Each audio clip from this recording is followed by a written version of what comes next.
Hello बच्चों, चलिए प्रश्न को पढ़ते हैं। यहाँ पर लिखा है, जब किसी परमाणु के नाभिक का रेडियो एक्टिव विघटन होता है तो परमाणु के इलेक्ट्रॉनिक ऊर्जा स्तरों में। तो बच्चों पहला विकल्प है किसी भी प्रकार की रेडियो एक्टिविता के लिए कोई परिवर्तन नहीं होता है।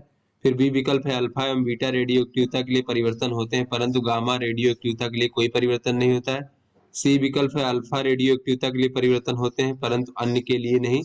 फिर डी विकल्प है कि बीटा रेडियो एक्टिविता के लिए परिवर्तन होते हैं परंतु अन्य के लिए नहीं। तो चारों में से बच्चों सही विकल्प का चयन करना है। तो चलिए बच्चों इस प्रश्न की मूल अवधारणा को हम देख लेते हैं। तो यहाँ पर बच्चों अगर हम देखें कि इलेक्ट्रॉनिक ऊर्जा स्तर क्या होते हैं बच्चों, तो परमाणु में जो नाभिक होता है, नाभिक के चारों ओर जिन ऊर्जा स्तरों में यानी जिन कक्षाओं में इलेक्ट्रॉन जो है चक्कर लगाता है नाभिक के चारों ओर, उन अस्थायी कक्षाओं की जो ऊर्जा होती है बच्चों, उन्हें इलेक्ट्रॉनिक ऊर्जा स्तर कहते हैं बच्चों। और किसी भी अगर हम देखें बच्चों तो एनवी कक्षा की जो ऊर्जा होती है वो होता है -13.6 भागे एन का वर्ग और गुणे बच्चों जेड का वर्ग इलेक्ट्रॉन वोल्ट, इस प्रकार से। जहां पर जेड क्या है बच्चों,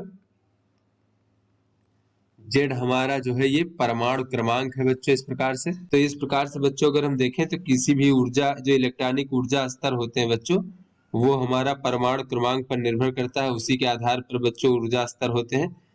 तो इसके बाद बच्चों हम यहाँ पर देख लेते हैं कि जो हमारा रेडियो एक्टिव विघटन होता है बच्चों, उसमें अल्फा क्षय होता है और बीटा क्षय और गामा क्षय होता है। तो बच्चों जब अल्फा कण निकलता है बच्चों नाभिक से या फिर रेडियो एक्टिव पदार्थ से, बच्चों किस प्रकार से होता है बच्चों, यहाँ पर अगर हम देखें तो ये हमारा कोई नाभिक है बच्चों जिसका परमाणु क्रमांक ए और यहाँ पर बच्चों द्रव्यमान परमाणु क्रमांक जेड होता है बच्चों, और द्रव्यमान संख्या जो है ए से प्रदर्शित करते हैं बच्चों, इस प्रकार से। और यहाँ से बच्चों मान लीजिए कि अल्फा क्षय हुआ है बच्चों, यहाँ पर अल्फा क्षय। तो अल्फा क्षय का समीकरण अगर हम बच्चों देखें इस प्रकार से, तो अल्फा क्षय होने पर बच्चों अल्फा क्षय जो होता है अल्फा कण वो हीलियम नाभिक की भांति होता है बच्चों, इस प्रकार से। तो इस प्रकार से 2 He 4 ये हमारा बच्चों अल्फा कण होता है, इस प्रकार से। तो ऐसे में बच्चों जब किसी भी नाभिक से अल्फा कण का क्षय होता है बच्चों रेडियो एक्टिव विघटन में, तो यहाँ पर इसके परमाणु क्रमांक में 2 की कमी आती है और द्रव्यमान संख्या में 4 की कमी आती है। इसी प्रकार बच्चों चलिए अब हम बीटा क्षय की बात कर लेते हैं बच्चों। तो बीटा क्षय में क्या होता है बच्चों, मान लीजिए कोई नाभिक इस प्रकार से हमारा, तो इससे बच्चों जब बीटा क्षय होता है तो इस प्रकार से यहाँ पर बच्चों ये मान लीजिए वाई हमारा बन रहा है बच्चों, तो इसके परमाणु क्रमांक में 1 में वृद्धि हो जाती है और द्रव्यमान संख्या में कोई परिवर्तन नहीं होता है बच्चों, इस प्रकार से। तो ये हमारा बीटा क्षय होता है, इसमें साथ में एंटी न्यूट्रिनो निकलता है। अब चलिए बच्चों हम गामा क्षय की बात कर लेते हैं बच्चों। तो गामा क्षय यहाँ पर अगर हम बच्चों देखें तो गामा जो कण होते विकिरण होती है बच्चों, गामा फोटान, उसका ना तो द्रव्यमान होता ना उसमें कोई आवेश होता बच्चों, ये एक विद्युत चुम्बकीय तरंग होती है, इसमें जो एक प्रकार की बच्चों ऊर्जा होती है फोटान की ऊर्जा। तो यहाँ पर अगर बच्चों देखें इस प्रकार से कोई हमारा नाभिक इस प्रकार से अगर गामा क्षय करता है बच्चों इस प्रकार से, तो इसके परमाणु क्रमांक और द्रव्यमान संख्या में कोई परिवर्तन नहीं होता बच्चों, और इस प्रकार से ये हमारा गामा फोटान निकल जाता है बच्चों।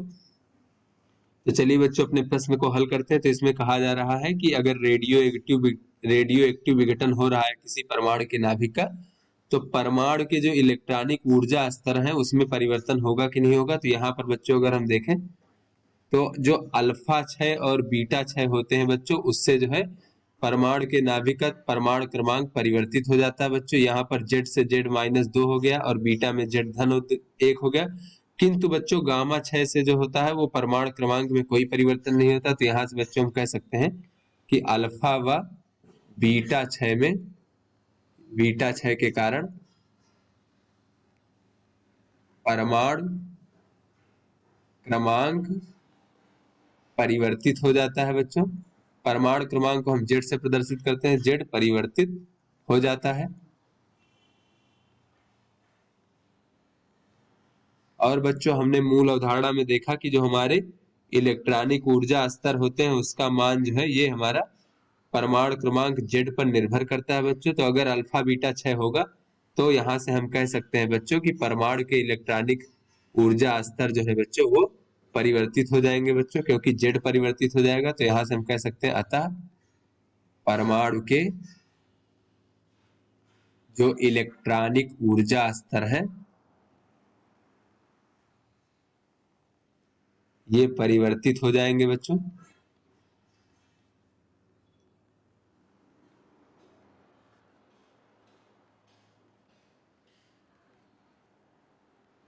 अब चलिए बच्चों गामा 6 में देख लेते हैं बच्चों। तो गामा 6 में जेड परिवर्तित नहीं होता है।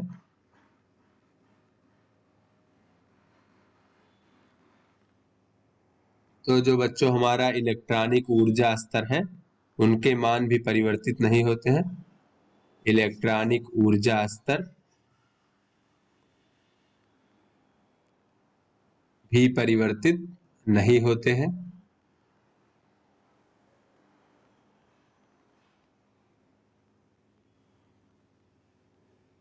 तो चलिए बच्चों अपने विकल्पों को देखते हैं। तो यहाँ पर पहला विकल्प देखें तो किसी भी प्रकार की रेडियो एक्टिविता के लिए कोई परिवर्तन नहीं होता है, तो ये हमारा गलत है बच्चों।